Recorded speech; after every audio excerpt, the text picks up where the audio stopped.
আসসালামু আলাইকুম। সবাই কেমন আছেন? অনেকদিন পরে আসলাম। আজকে আপনার লেবু গাছে ওষুধ দিলাম।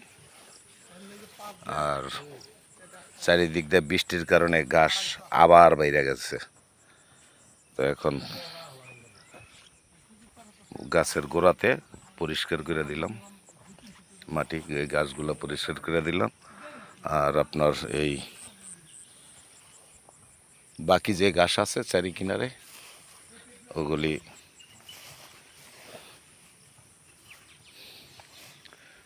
করে দিতে হবে, ঘাস মারার বিষ দিব। মাশাল্লাহ গাছগুলি মাশাল্লাহ দেন কত বড় হয়েছে, মাশাল্লাহ।